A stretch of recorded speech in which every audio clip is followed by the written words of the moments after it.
Bueno, y hablando del tema de Twitter y del derecho a disentir, les quiero hacer una pequeña introducción antes de ir a mi columna. El año pasado tuve que declarar en un proceso contra Vicky Dávila, que es la directora de la revista Semana, ustedes la conocen. Por supuesto, no puedo estar más en desacuerdo con la clase de trabajo que viene haciendo Vicky Dávila y su revista. Sin embargo, en ese caso específico, consideré que ella tenía razón y declaré, como lo pensé, defendiendo su derecho a expresarse y su derecho a disentir. Muchas personas encontraron que era raro que yo hiciera eso porque les parecía que era incoherente con lo que venía diciendo, y les dije todo lo contrario. Lo que estoy defendiendo es que una persona con la que estoy en desacuerdo pueda expresarse aún cosas con las que no estoy de acuerdo. Ese es el caso del que vamos a hablar de hoy, desde luego con otra persona y de una manera muy diferente, pero que, digamos, me parece que es una buena oportunidad para reflexionar sobre el derecho a disentir. Siempre es más fácil defender la libertad de expresión de aquellos con los que uno está de acuerdo. El reto está en luchar por el derecho de las personas con las que tenemos diferencias a expresar opiniones que resultan molestas o que contradicen nuestra forma de pensar. Esa es la verdadera medida de la honestidad intelectual y del carácter pluralista. Admiro la obra y aprecio a la escritora Carolina Sanín. He tenido la suerte de ser su alumno y disfrutar de su forma apasionada de enseñar. También he discrepado de ella. No me gustan ni puedo compartir las descalificaciones que Carolina ha expresado contra Daniel Samper Ospina, cuya creatividad y determinación permiten, entre muchas cosas, que a pesar de todo, ustedes estén leyendo estas columnas. Después de enviar esta columna ayer, conocí otras expresiones groseras y francamente descomedidas de Carolina Sanín contra Daniel Samper Pizano, que también desapruebo. Tampoco estoy de acuerdo, por ejemplo, con su ataque a Héctor Abad Faciolince, cuyo trabajo considero de enorme factura literaria. Pero sobre todo discrepo de la forma que ha usado Carolina para expresar su crítica contra él, aunque reconozco siempre su derecho a hacerlo. Alguna vez, además, tuve una edificante discusión con Carolina por Twitter. Acababan de cancelar mi columna en Semana por haberme atrevido a escribir en la revista que el nuevo dueño estaba usando la publicación para librar sus conquistas y guerras empresariales, como lo sigue haciendo hasta nuestros días. El columnista Julio César Londoño del Espectador publicó una columna en mi defensa titulada Gabriel Gilinski, un alquimista invertido. Agradecí mucho la intención del señor Londoño, pero percibí en su opinión unas expresiones antisemitas y sentí que era mi deber advertirlo públicamente, así que puse un trino que dice: respetuosamente manifiesto mi desacuerdo con dos aspectos de la columna de Julio César Londoño. Uno, menciones de Rabí y Torá que no vienen al caso. Segundo, identificarme con una voz de la izquierda. Soy simplemente un periodista. Mil gracias, y hasta ahí el trino. Ante mi trino, Carolina Sanín opinó que no debía utilizar el adverbio respetuosamente porque legitimaba la expresión antisemita.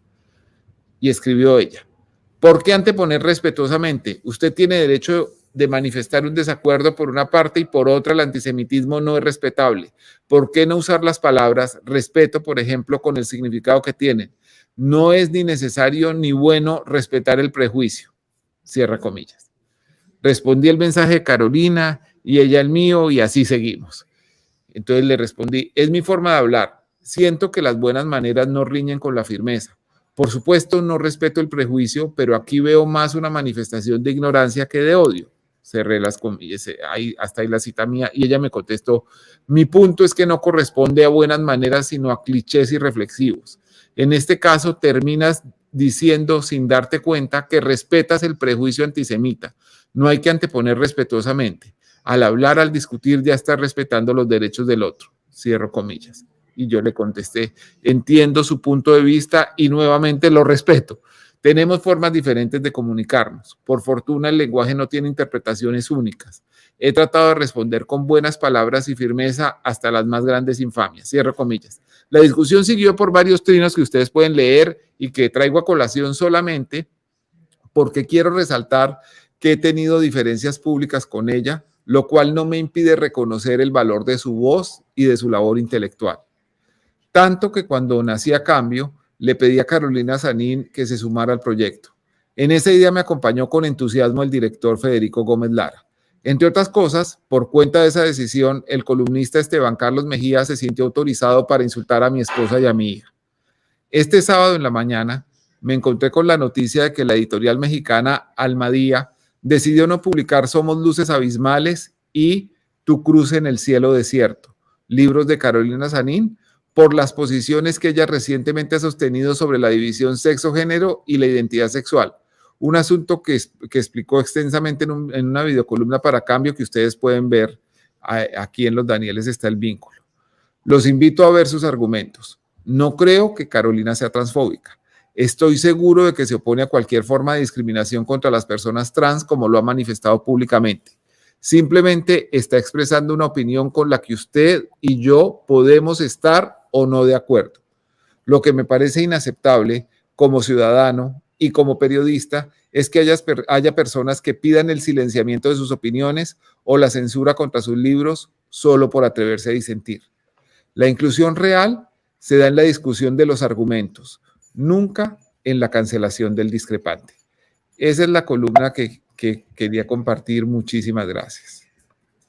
Yo quiero decir que estoy de acuerdo con esa columna. Lo he dicho públicamente. Por supuesto, tampoco suscribo ninguna de los ejercicios que hace Carolina Sanín de su derecho al insulto. Me parece que además es poco estratégico, pero cada quien decide cómo usa su voz pública.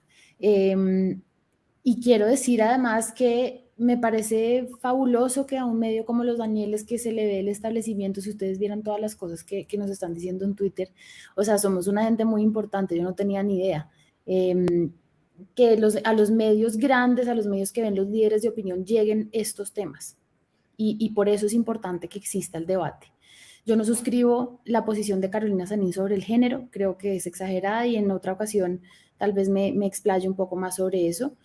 Pero el debate sobre el borrado de las mujeres es algo que se está dando en todo el mundo. Entonces no podemos pretender que silenciar una voz que está hablando de eso, aunque creamos que está equivocada, va a eliminar ese debate.